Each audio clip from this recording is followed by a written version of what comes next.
Hello, Michael. Thank you. My name is Disney. Thank you very much for taking this time to do this interview with us. So we've got here Michael Widmann from Airpaq, and you produce backpack made from airbags and seatbelts. So thank you so much for making the time. I just wanted to ask you just a bit of information about your brand. So could you just tell me about how it all began and what inspired you, how you got here? Yeah, thanks Disney for the invitation to the interview, first of all, and yeah, I'd like to answer your questions. Basically, Airpaq, as you already introduced, is a backpack made out of airbags and seatbelts, and it's a startup. And the idea of Airpaq was born almost 2 years ago. And together, quite young, yeah. Yeah, the idea was born 2 years ago, yes. And together with my founder, my partner for Airpaq, we had the idea during our master program in Rotterdam. We studied entrepreneurship, strategic entrepreneurship there. And for one course, we had to come up with business opportunities. And by looking at our means and our resources we had at hand, and then we said, yeah, we are students, we don't have a lot of financial means and no real network in the Netherlands, so let's go to a scrapyard and get inspired there, because we could probably get a lot of inspiration there and for cheap little money. Yeah. So we went there and we wandered through the stocked cars. Yeah. And then we saw a exploded airbag in a car, and then we cut it out, and it had immediately the shape of a backpack. Yeah. We also cut out some seat belts. Yeah. And then the same night we already produced the first prototype of it. Great. And then during the whole master we bought actually a 100-euro sewing machine, a Singer sewing machine, and during the master we did prototypes ourselves. And after the master, after graduation, we decided we should continue with this project. Yeah. And that was now 8-9 months ago, and since 9 months we are working full-time on this project, or now it's a startup. Wow, fantastic. Yeah. Fast moving. Yeah, and then we founded the company. We've looked for a production partner, which we were lucky to find easily. Not easily, but to find in Romania through good connections. Yes. And we spent 5 months out of the last 9 months in Romania to optimize the prototype, and it was necessary to be there with people who know how to design and stuff, because both of us were from business background, so we didn't have real knowledge about designing and how to properly produce a backpack. Yeah. And so we got also their input, but we overviewed. No, we made sure everything was done in a way, sustainable way, ethical way. Right. And then we spent 5 months there, and we finalized the prototype, and we produced the first 100 backpacks already, gave them to friends and they're also using bloggers them, and so and they're using them and is it for sports? What are these bags for? Really, exactly. Ideally? Now I have to explain more the bag. They're everyday backpack. Yeah. Ideal for students or also professionals. Yeah. Yeah. And the cool thing about the backpacks is that it's one important point is that they are upcycled, so they are really sustainable. Yeah. And the origin of these materials, the airbags and seatbelts, they're a vast variety. Yeah. So no airbag, or there are 1,000 different kinds of airbags. Yeah. And seatbelts, and we use them in combinations. Yeah. So that no airpack looks the same at the end. Right. Yeah. And we offer them in 4 colors. Yeah. Usually the airbag is white. Mm-hmm. So we color the airbag, and then in 4 colors: yellow, blue, red, and black. Mm-hmm. And through specific original sewing stitching and patterns and barcodes Yeah. or whatever. Each Airpaq will look individual. Yeah, and it's great. one of a kind. Yeah. Then it's it has an urban character. And of course, like something a bit different from all the other upcycled products. We wanted to clearly show that it's upcycled. Yes. And we show it with the buckle, the closing buckle from the seatbelt, and that serves for our backpack as closing mechanism. Yeah. And this clearly indicates the origin of the Right, so it's like a trademark. Yeah, bit of a because trademark. usually Yeah.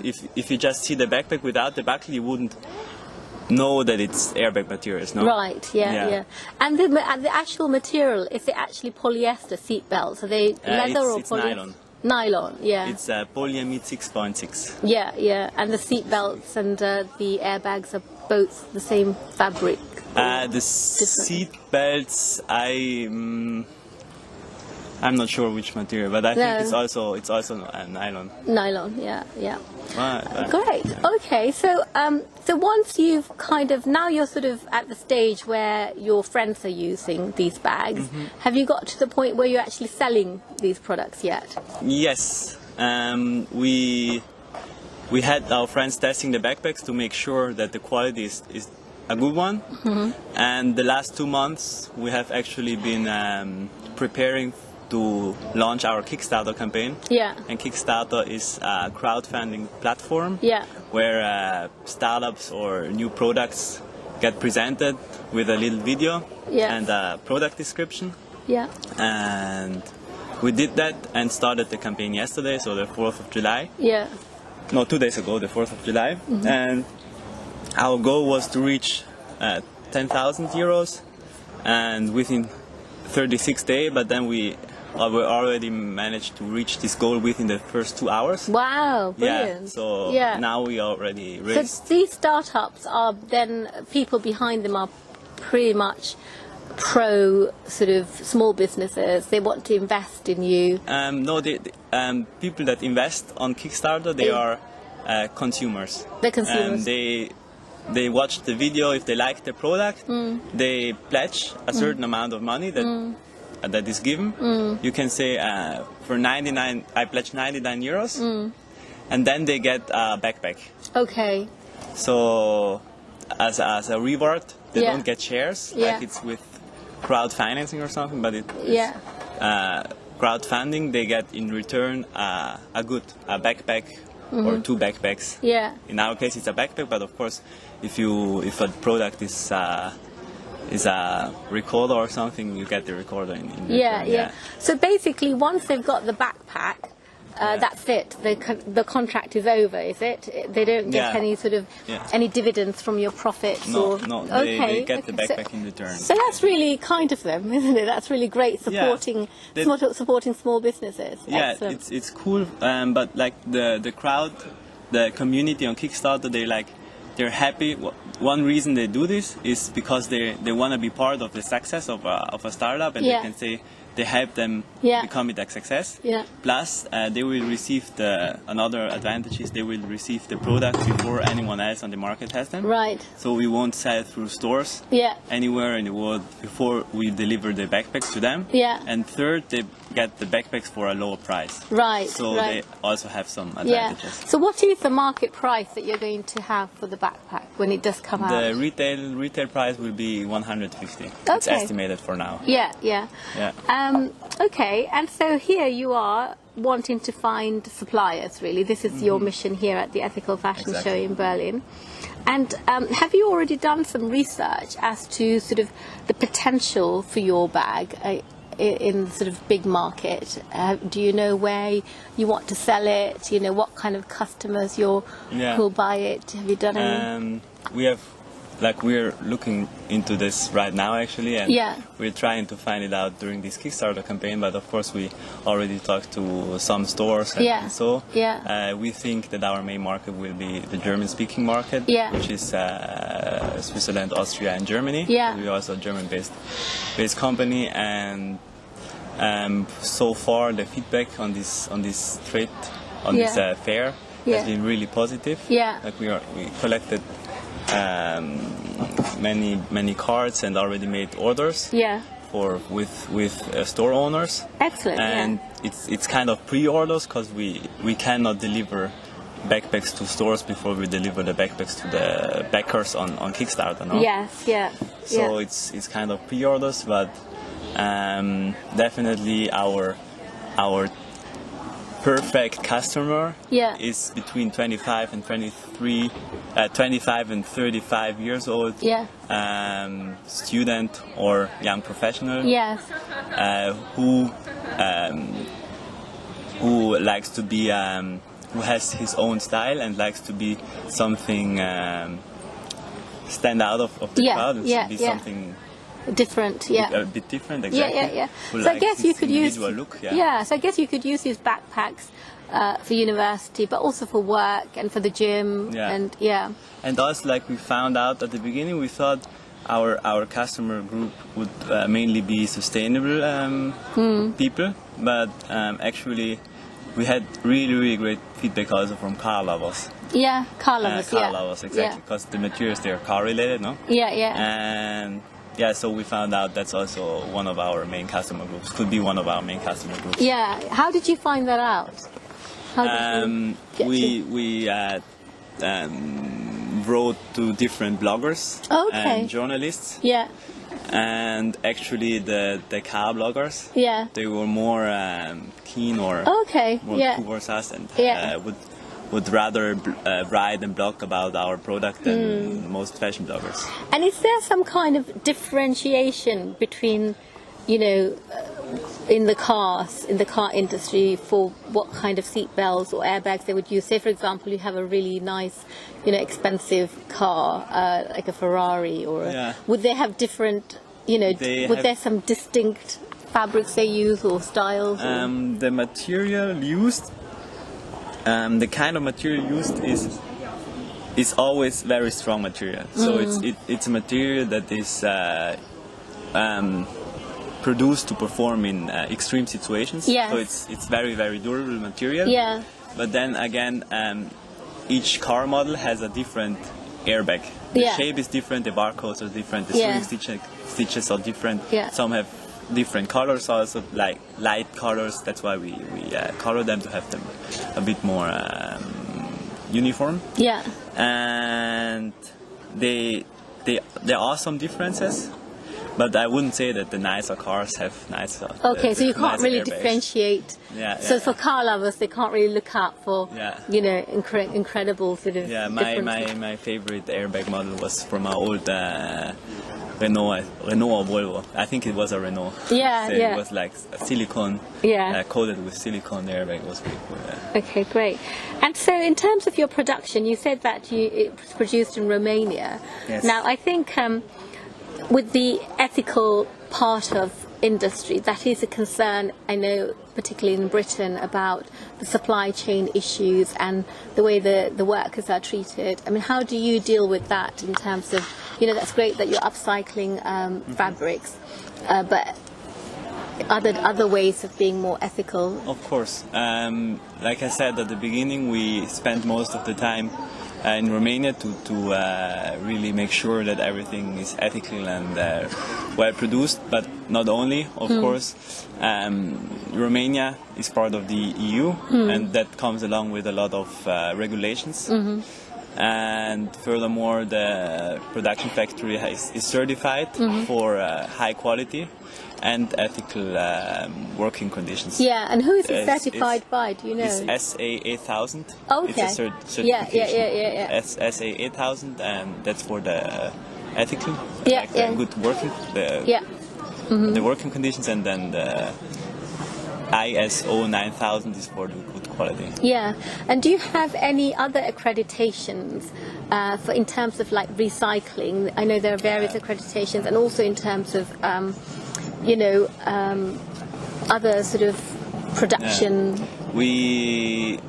To be honest, we don't have them yet. Because we are. You're at the very beginning. At the very beginning, exactly. But at the fair, we exhibited the backpacks for the first time. But we are really already looking into that, and it's a process to get these certifications. it's a process that takes can take also some months Yeah. to get these certifications that Yeah. certifies how you get the materials, how you process them, and so on. Yeah. But it's something, of course, that you really want to get as soon as possible. Yeah. So would you say that you're somebody who is quite passionate about telling people about the ethical part of your business, or are you just going to sort of produce the products knowing that you're doing it ethically and that's enough? No. We really want to also spread the word about the ethical part of the backpack. It's really important for us. Yeah. We try. We have three main characters. Like we market our product with three main different areas, not areas, but one is the sustainability, the upcycling character, one is the urban character of the product, and one is the upcycling, urban, and the uniqueness of the product. No? Yeah. But like you said, the first of these three is the sustainable. Okay, so you're equally sort of geared towards the fashion part and the ethical part. Of course, we are very young, and we don't say we want to save the world with it. Yeah. That would not be trustworthy. Believable. Would not be believable, but we want to be part of making the world a little better. No, that's great. And so I know that you're very, very young as a brand, so you probably have, to think about all of this. But in terms of sort of marketing, how do you sort of do you have a strategy of marketing? Where you're going to market it? How? Yeah. So our first main step was to bring the product to the market on this Kickstarter. Yeah. This Kickstarter is a platform that helps us spread the word globally, and it's a great way to reach people all over the world. And we think these people that buy there, they're the most enthusiastic ones. Yeah. They help us really spread the word, and that's one part. Yeah. The second part is, of course, people that actually wear the backpacks are the best advertisement we could get. So word of mouth from our ambassadors, let's say. Yeah. And then for marketing wise, of course, now we try to find as many bloggers and journalists that write about for us. We made press kit releases that the journalists can download. We do sustainable flyers, like we make, like you already saw, we have flyers out of seat belts. We do make social media advertisements. Are you quite pro social media, because you're very young, so you're probably much more up with? I'm not pro, to be honest. No, but like a good friend of mine, he's a pro. And he taught me for a couple of hours how to best do social media advertisements. We like he said, try out everything what works best for you. But he already thought at the beginning that probably Facebook would be the best for us. And try out everything, more social media channels. If you see if something is not working, just leave it. And find the social media channel that works best for you. And try to optimize this one. And which ones do you use? We use Twitter, Instagram, and Facebook. Twitter is not really our channel, because we didn't have any expertise or experience with Twitter, and it's not a big thing in Europe. So we focus more on Instagram and Facebook. We use Instagram more for storytelling and showing our community that we already have to what we are doing, and so posting every day or so a new picture and stories and so. And on Facebook also we post every second or third day, but we put money on Facebook ads. And Instagram. We tried, but Facebook works better, so now we do Facebook. The reason I was asking is because the research that we've done in Great Britain, we've interviewed about 2,000 consumers online, and we've done this for 2 years now. But what we're finding is that it's really a lack of awareness that's the biggest barrier for consumers. There's there is a growing demand for upcycled and recycled products, but in the fashion industry. But it's just a lack of understanding, lack of demand, lack of awareness of brands. So marketing, what you're doing is really the key. But the lack of understanding and knowing about the materials, I think we tackled this issue by we wanted to clearly show where the materials are from when we designed the product. And as I said before, one big strategy point for our product development was putting the buckle as closing mechanism. So people, that's an eye catcher. People walk towards us, and really people on the streets, random people walk towards us and ask us where this backpack is from. Oh, cool. So they immediately noticed the sustainable aspect of it, and they really like it, and that's also one of our main points that helps us spread the word about it. The sustainable character. So great. I mean, what we're doing here, as I might have mentioned earlier, we are interviewing some of the brands here and trying to figure out exactly what their needs are, in terms of growing their market. And one of the products that we're wanting to bring out is a marketing campaign, a social media marketing campaign. So we're looking to basically get various brands involved in that.